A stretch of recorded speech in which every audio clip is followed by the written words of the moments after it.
ఇవాళ మహేశ్వర్ రెడ్డి గారి నాయకత్వంలో Bharatiya Janata party legislative party తీసుకున్న ఈ రైతు కాంగ్రెస్ పార్టీ ఏదైతే రైతులకి నమ్మించి మోసం చేసిందో దానికి వ్యతిరేకంగా దీక్షని వారు చేపట్టినందుకు 24 గంటల సేపు మహేశ్వర్ రెడ్డి గారికి మనస్ఫూర్తిగా శుభాకాంక్షలు తెలియజేస్తా ఉన్నాను.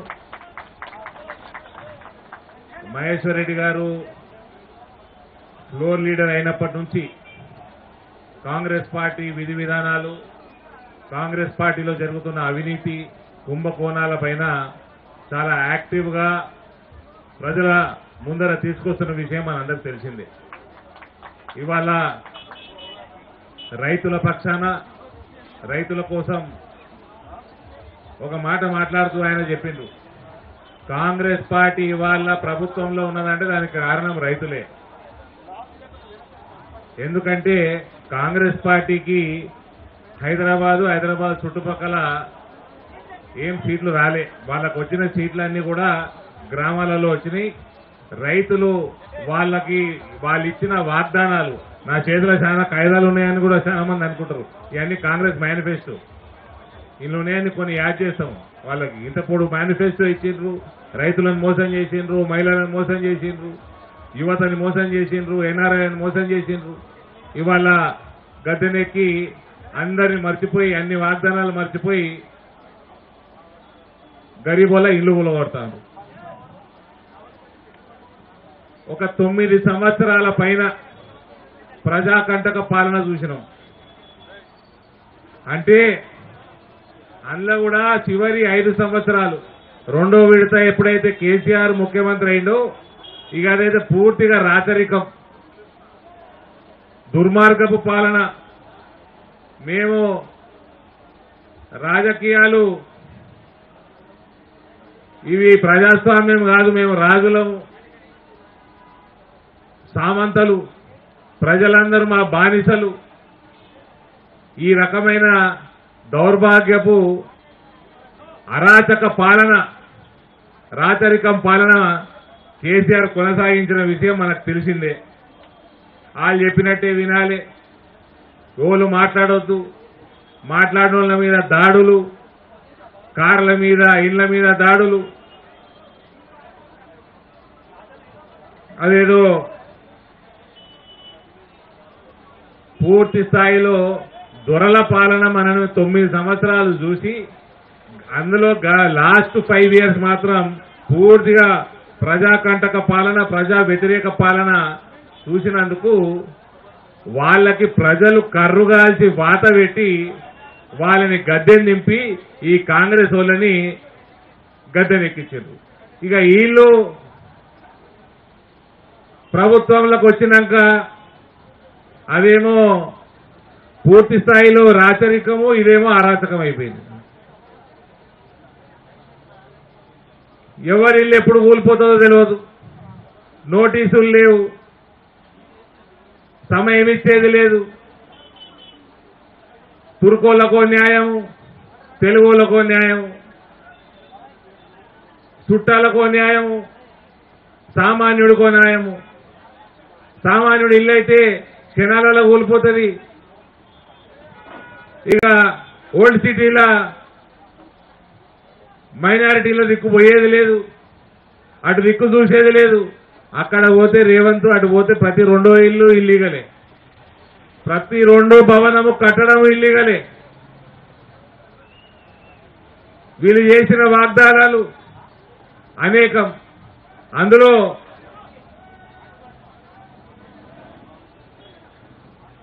రైతులకి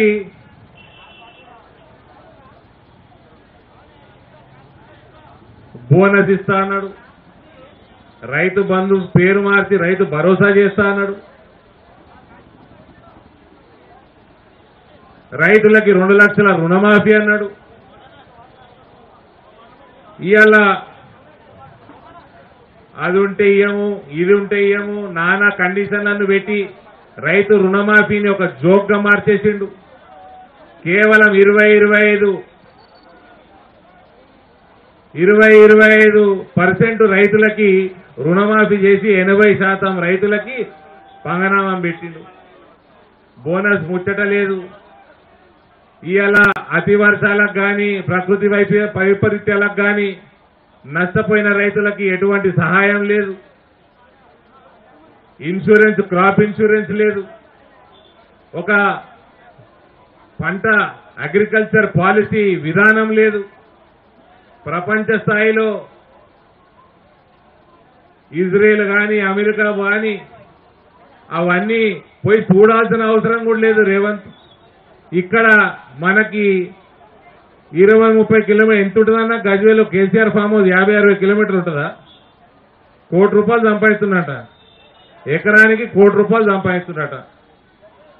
అస్పరాగస్, అవకాడో, రకరకాల పంటలు. అసలు 2014 నుంచి 24 దాకా రేవంత్ నీ చేతుల ప్రభుత్వం ఉన్నది. కేసీఆర్ ఎకరానికి ఎంత సంపాదిస్తున్నాడు? జర రైతులకి టూరిజం చేపియాడ. కేసీఆర్ మొదటి విడత ముఖ్యమంత్రి ఉన్నప్పుడు మా అంకాపూర్కి పంపిస్తుండే రైతు డెలిగేషన్లని. ఇట్లా ఎట్లా చేస్తారు చూడు, అంకాపూర్ వాళ్ళు బ్రహ్మాండమైన వ్యవసాయం చేస్తారని. అది కాస్త ఇప్పుడు రేవంత్ నాకు ఒక సజెషన్, నా రిక్వెస్ట్, ఒక ఆల్ పార్టీ డెలిగేషను, ఆఫీసర్లు, రైతు నాయకులు, రైతు కూలీలు, వీళ్ళందరినీ కూడా అధ్యయనం చేయడానికి కేసీఆర్ ఫామ్ హౌస్ కి డెలిగేషన్లు పంపిద్దాం. ఎకరానికి ₹1 కోటి ఎట్లా సంపాదిస్తున్నాడు, ఏమేం పంటలు వేస్తున్నాడు, భూసారం ఎట్లా పెంచుతున్నాడు, మార్కెటింగ్ ఎట్లా చేస్తున్నాడు, ఇవన్నీ కూడా దయచేసి రేవంత్కి నాకు మనస్ఫూర్తిగా నేను సజెస్ట్ చేస్తా ఉన్నా. ఇవన్నీ మన రైతుల కోసం, రైతుల భవిష్యత్తు కోసం, రైతులకు ఒక స్టేబుల్ ఇన్కమ్ ఉండాలి, స్టెబిలిటీ రావాలి రైతులకి. ఎంతసేపు కేసీఆర్ పాలన మస్తు కథలు చెప్పిండండి కేసీఆర్. భూసార పరీక్షలు చేస్తా అన్నాడు. కోఆర్డినేట్స్, లాటిట్యూడ్స్, లాంగిట్యూడ్స్ కలిపి కోఆర్డినేట్స్ ఇచ్చి బ్రహ్మాండమైన పంటలు, ఏ పంటలు తెలంగాణలో పండితే మొత్తం ఒక సైంటిఫిక్ అనాలిసిస్ చేసి, అసలు కేసీఆర్ మాటలు మాట్లాడితే కేసీఆర్ దిగిపోయినాక కేసీఆర్ స్పీచ్లు మిస్ అవుతున్నాం మనం చాలా. ఏ మాట కామాట. కేసీఆర్ నడిపిన రోజులు, ఉద్యమం నడిపిన రోజులు పులి కాస్త పోరగాలు ఏబట్టి పిల్లి తయారైంది. కేసీఆర్ మాట్లాడితే రైతులు కానీ ప్రజలు కానీ అందరూ కూడా నమ్మిండ్రు. 10 ఏళ్లు గద్దెనెక్కించిండ్రు. ఇవాళ పిల్లల అవినీతికి కేసీఆర్ బలైపోయిండు, కేసీఆర్ పార్టీ బలైపోయింది. మళ్ళా ఆ పార్టీ లేచేది లేదు, పెట్టేది లేదు. ఈ రేవంత్ ముఖ్యమంత్రి అయిండు. ఈయన అయినాక కూడా రైతులని మొత్తం విస్మరించడం జరుగుతున్నది. సంవత్సరం దగ్గరకు వచ్చింది.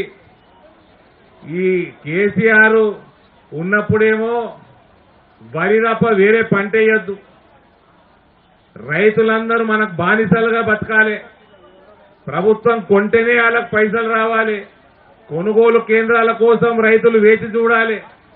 ఈ రకంగా ఉంటుందా అండి బంగారు తెలంగాణ అని? బంగారు తెలంగాణ తెచ్చుకున్న వాళ్ళం. కేసీఆర్కి సపోర్ట్ చేయని వాళ్ళు ఉన్నారు అయినా? ప్రతి ఒక్కరు సపోర్ట్ చేసిండ్రు, పార్టీలకు అతీతంగా సపోర్ట్ చేసిండ్రు. నట్టేట పోరగాళ్ల కోసం నట్టేట ముంచిండు తెలంగాణని కల్వకుంట్ల చంద్రశేఖరరావు. ఇవాళ వీళ్ళొచ్చి వీళ్ళు అదే బాట పట్టిరు. మళ్ళా మా దగ్గర నిజామాబాద్ పోతే పాకాలని ఉమ్మడి నిజామాబాద్ జిల్లాలో ఒక ప్రాంతం ఉంటుంది. ఆడ 24 గంటలు 12 నెలలు సంవత్సరంలో చలి పెడుతుంది. అక్కడ యాపిల్ వండియొచ్చు, కాఫీ వండియొచ్చు, రకరకాల మిరియాలు వండియొచ్చు. ఇవన్నీ ఒక అగ్రికల్చర్ పాలసీ లేకపోయే అదే కేసీఆర్ విధానమే కొనసాగుతున్నది. నమ్మిచ్చి మోసం చేసే విధానమే కొనసాగుతున్నది.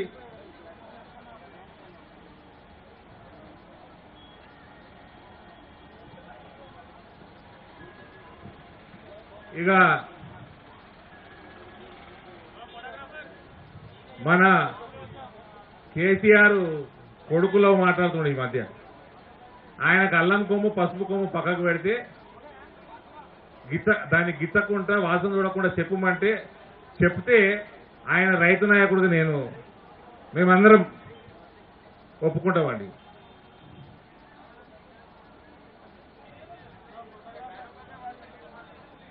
తెలంగాణకి జాతిపిత కావాల్సిన కేసీఆర్ ఇవాళ పోరగాళ్ళకి పితగా మిగిలిపోయింది, ఇద్దరు పోరగాళ్ళకి. ఎందుకంటే ఆ ఇద్దరు పోరగాళ్ళ అవినీతి, భాగవతాలు, వ్యవహారము ఇవన్నీ కథం పట్టించిండు. ఆయన కథమైండు, పార్టీ కథం పట్టించిండు, తెలంగాణను కథం పట్టించిండు. అదే రకంగా ఈ కాంగ్రెస్ పార్టీ ముందుకు పోతా ఉన్నది.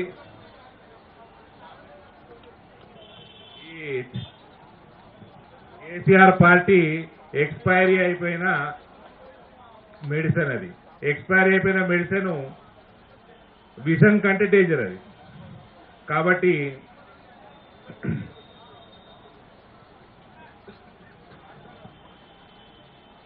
ఆ కేసీఆర్ పార్టీ కథమైంది, కేసీఆర్ శకం ఒడిసింది. పులికి ఇద్దరు పిల్లులు పుట్టినరు, ఆ పిల్లులు అవినీతిలకు ఉరికిపోయినరు, జైల్లో పడుతున్నారు, జైల్లో బయటకు వస్తున్నారు, బెయిల్ మీద ఉంటున్నారు.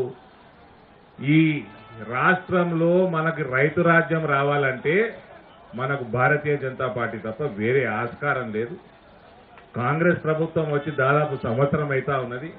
ఒక కన్స్ట్రక్టివ్ అపోజిషన్ ఎంపీగా నేను సజెస్ట్ చేస్తా ఉన్నా, దయచేసి ఒక అగ్రికల్చర్ పాలసీ తీసుకురండి. సాయిల్ టెస్టింగ్ చేపియండి. ఇంపోర్ట్స్ తెలంగాణ విదేశాల నుంచి ఏమేమి ఇంపోర్ట్ చేసుకుంటున్నదో, ఇవాళ డ్రాగన్ ఫ్రూట్ కానీ, అవకాడో కానీ, ఇటువన్నీ అన్ని ఇంపోర్ట్ చేసుకొని ఇక్కడ పండించే ఆస్కారం కూడా ఉన్నది. డ్రాగన్ ఫ్రూట్ పండుతున్నది కూడా మా ప్రాంతంలో. ఇటువంటి పంటలకి మోటివేట్ చేయండి, ఇన్సెంటివైజ్ చేయండి. దేశ ఆర్థిక వ్యవస్థకి ఉపయోగపడతాము, మన రాష్ట్రం కూడా ఉపయోగపడుతుంది. ఈ రకమైన ఒక పాలసీ తోటి ముందుకు పోతే బాగుంటుందని కోరుకుంటూ ఒకసారి యాడ్ చేస్తా రేవంత్కి.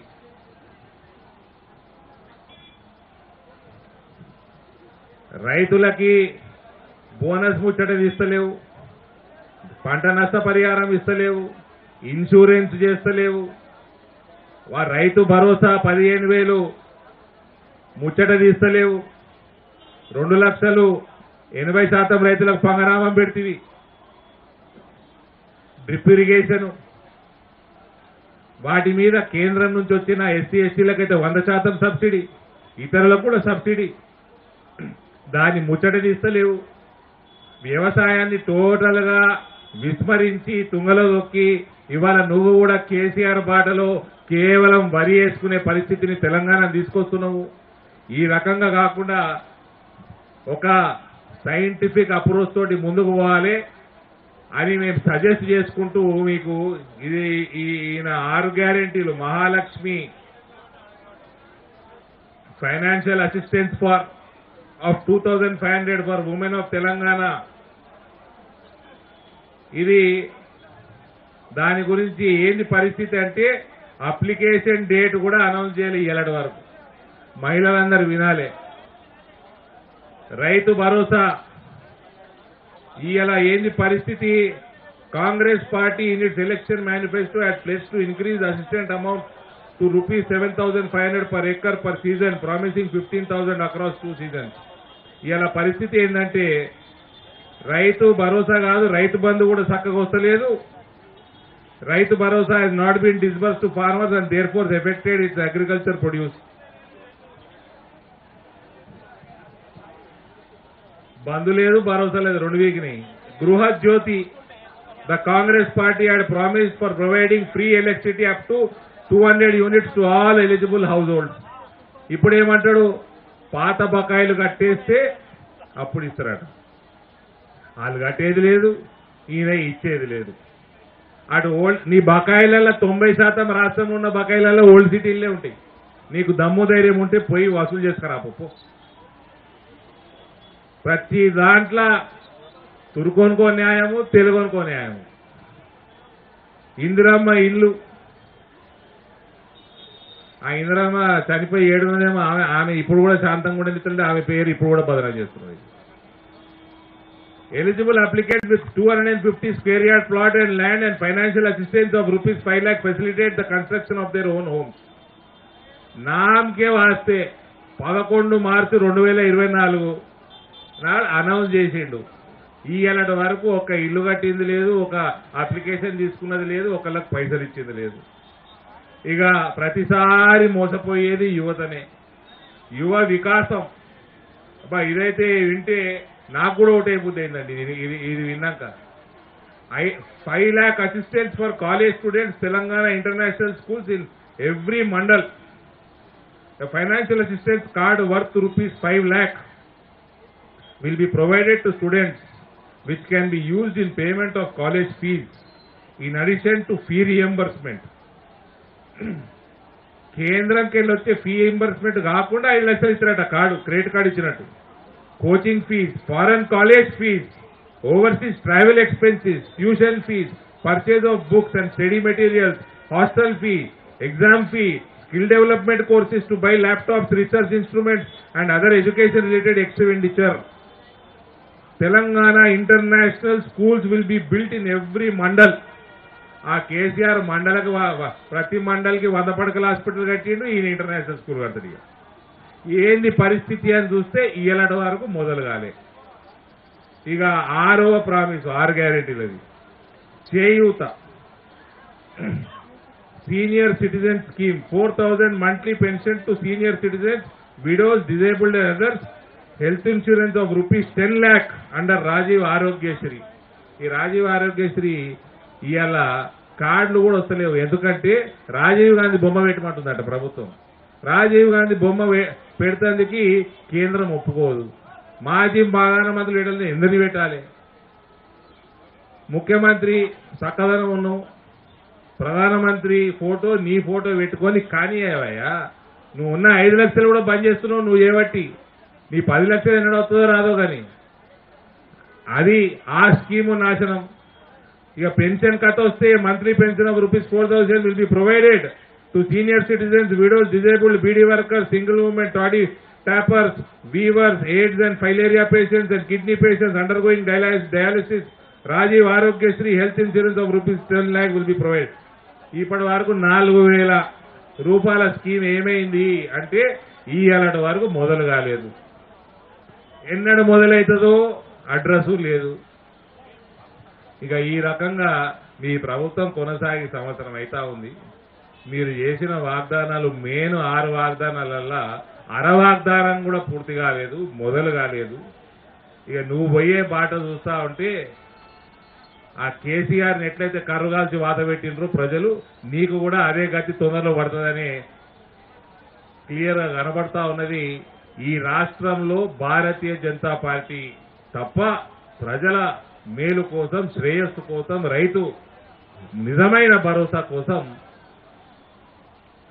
బీజేపీ తప్ప వేరే ఆస్కారం లేదు. ఇప్పటికీ చెప్తా ఉన్నాం, దయచేసి మీరు చేసిన వాగ్దానాలు ఇంప్లిమెంట్ చేయండి, రైతులను ఆదుకోండి, రైతులకు మీరు ఇచ్చిన వాగ్దానాలు నిలబెట్టుకోండి. ఒక మంచి సైంటిఫిక్ అప్రోచ్ తోటి అగ్రికల్చర్ పాలసీ తయారు చేయండి.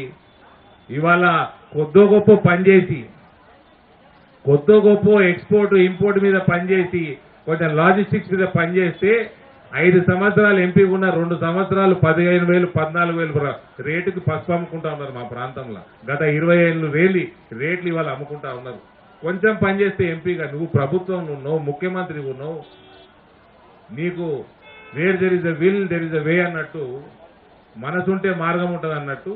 దయచేసి మనసు ఉంచుకో రైతుల మీద, రైతుల భవిష్యత్తు కోసం పనిచేయండి. మంచి పాలసీలు తీసుకురండి, మంచి పంటలు తీసుకురండి, మంచి విధానాలు తీసుకురండి. కేసీఆర్ బాటలో పోవద్దు. తెలంగాణ నాశనం చేసిండ్రు. ఇంకోటి క్లియర్గా చెప్తున్నా బ్రదర్, మళ్ళీ చెప్తున్నా, మొన్న చెప్పిన కేసీఆర్ పోరగాన్లకి కుక్క కూడా ఓటేయదండి. వాళ్ళు చేసిన పాపాలు, వాళ్ళు చేసిన అఘాయిత్యాలు ఇంతో అంతో కావు. ఆ రాచరికము, ఆ దాడులు, కేసులు, ప్రతి ఒక్కరిని భయపెట్టించుడు. కేసీఆర్ పోరగాన్లకి కుక్క కూడా ఓటేయదు. భారతీయ జనతా పార్టీ ఈ రకంగా మహేశ్వర్ రెడ్డి గారి నాయకత్వంలో ఒక్కటై ఇవాళ ఏ రకంగా అయితే రైతుల కోసం ఈ దీక్ష చేపట్టిందో ఇదే విధంగా మనము ఒక మంచి అపోజిషన్, బలమైన అపోజిషన్ పార్టీగా ముందుకెళ్దాం. రానున్న కాలం భారతీయ జనతా పార్టీ ప్రభుత్వం ఏర్పాటవడం ఖాయం. ఎట్లా ఏర్పాటు కాదో మేము కూడా అందరం కలిసికట్టుగా చూస్తాం. తప్పనిసరిగా పెద్ద మెజారిటీ తోటి ఈసారి భారతీయ జనతా పార్టీ ప్రభుత్వం తీసుకురావడానికి మేమందరం కలిసికట్టుగా ముందుకు పోతాం. మరోసారి మహేశ్వర్ రెడ్డి గారికి మనస్ఫూర్తిగా శుభాకాంక్షలు తెలియజేస్తా ఉన్నాను. ధన్యవాదాలు. భారత్ మాతాకి.